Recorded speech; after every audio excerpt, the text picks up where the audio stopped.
네, 오늘 우리가 같이 이야기 나눠볼 주제는 바로 한국인의 식탁에서 정말 빼놓을 수 없는 금속 젓가락입니다. 네, 매일 쓰는 건데 참 흥미로운 주제죠. 맞아요.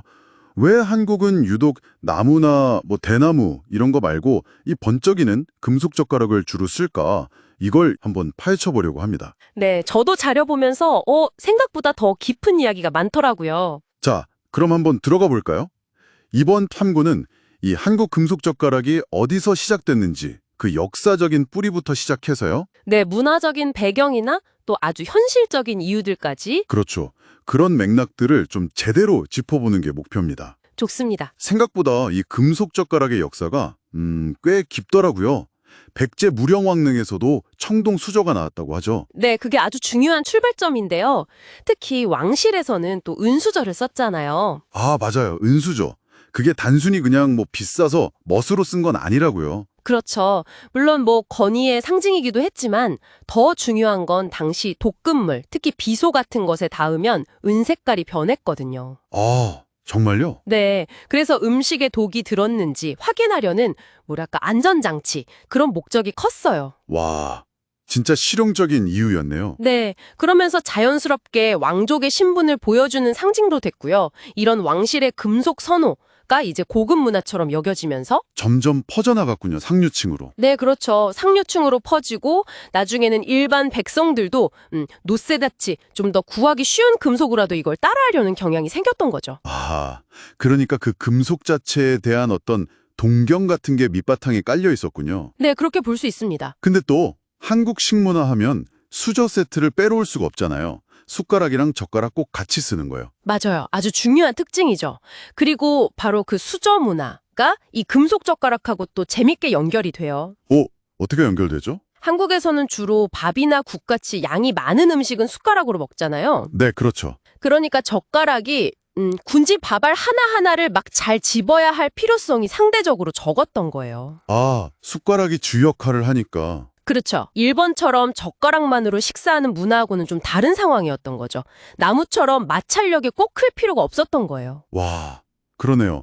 숟가락이 있으니 젓가락 재질 선택의 폭이 좀 더 넓어졌을 수 있겠네요. 오, 이거 생각 못했어요. 네, 그리고 또 하나 생각해 볼 만한 건 그 재질의 통일성 문제예요. 재질의 통일성이요? 네, 예전부터 숟가락은 주로 금속으로 만들어 왔거든요. 청동이나 노쇠 같은 걸로요. 아, 맞다. 숟가락은 원래 금속이었죠. 그렇죠. 그러니까 이왕이면 젓가락도 짝을 맞춰서 세트로 쓰고 싶은 그런 심리. 이것도 금속 젓가락을 자연스럽게 받아들이는 데 영향을 줬을 수 있다는 거죠. 일리 있네요.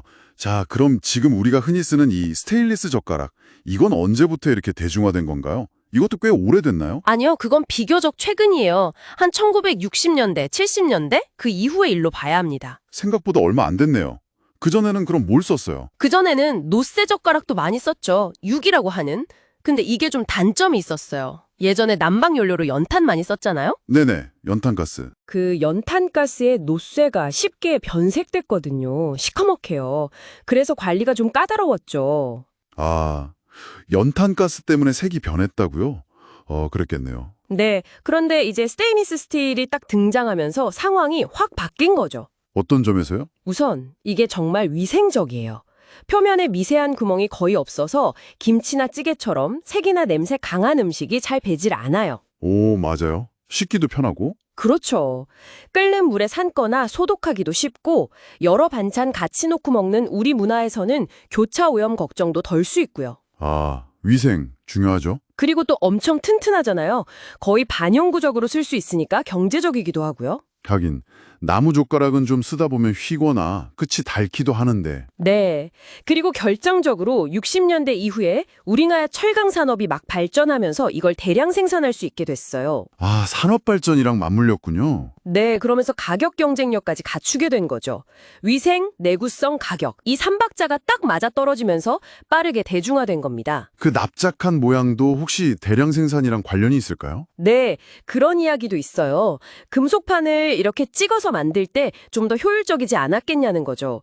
정확한 건 더 확인해 봐야겠지만요. 정말 현실적인 이유들이 다 모여서 스테인리스 젓가락 시대를 연 거네요. 그렇죠. 그럼 여기서 궁금한 게 이웃나라인 중국이나 일본은 왜 우리랑 이렇게 다른 길을 갔을까요? 거긴 금속 잘 안 쓰잖아요. 그것도 참 좋은 질문이에요. 각자 식문화에 맞게 발달한 건데요. 중국은 아무래도 여럿이 둘러앉는 원형 식탁이 많고 요리도 좀 멀리 떨어져 있을 때가 많잖아요. 네, 그렇죠. 턴테이블 돌리기도 하고. 그래서 좀 길고 굵은 나무나 대나무 젓가락이 유리한 거예요.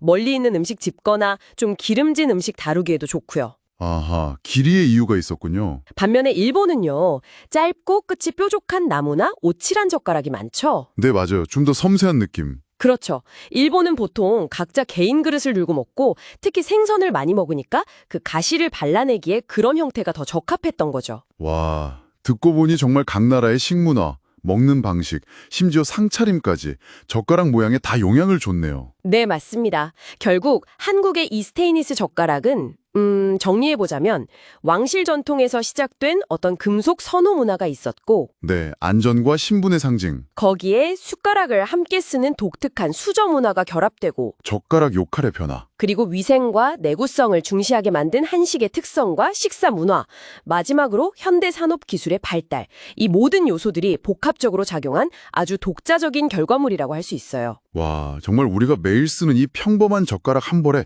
이렇게 깊은 이야기가 숨어 있었네요. 그렇죠. 젓가락 하나가 그 나라의 역사와 문화를 담고 있는 거울 같은 셈이죠. 왕실의 고민에서 시작해서 숟가락과의 관계, 또 위생과 내구성이라는 현실적인 요구, 그리고 산업 발전까지.